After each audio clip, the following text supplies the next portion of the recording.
दोस्तों, आज हम जिस रीवा को जानते हैं, ऊंची ऊंची इमारतें, चौड़ी सड़कें, एयरपोर्ट और फ्लाईओवर, क्या आपने कभी सोचा है कि ये शहर 500 साल पहले कैसा था? तब यहाँ कोई बड़ा नगर या गढ़ नहीं था।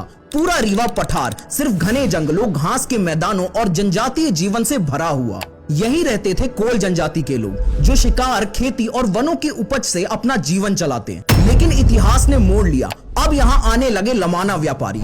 उन दिनों नमक बहुत कीमती वस्तु माना जाता था। ये लमाने सिंध, राजपुताना और गुजरात से नमक लाते थे।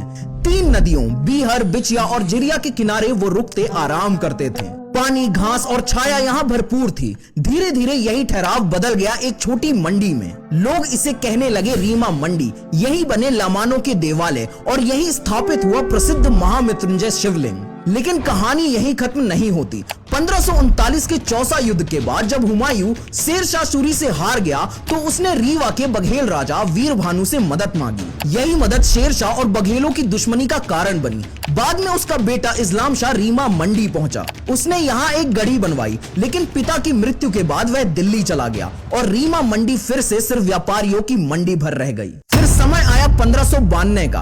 बघेल राजा रामचंद्र की मृत्यु के बाद उत्तराधिकारी का संकट खड़ा हुआ।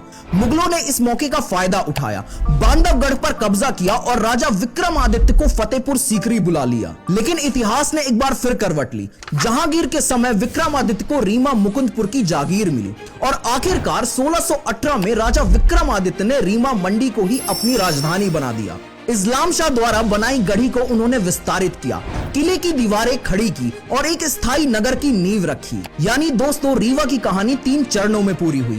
खोज की लमानों ने, गढ़ की नींव रखी इस्लाम शाह ने और राजधानी का स्वरूप दिया बघेल राजा विक्रमादित्य ने। आज का आधुनिक रीवा दरअसल शुरू हुआ था एक छोटी मंडी से, जिसे समय और इतिहास ने बदलकर एक चमकते शहर में बदल दिया।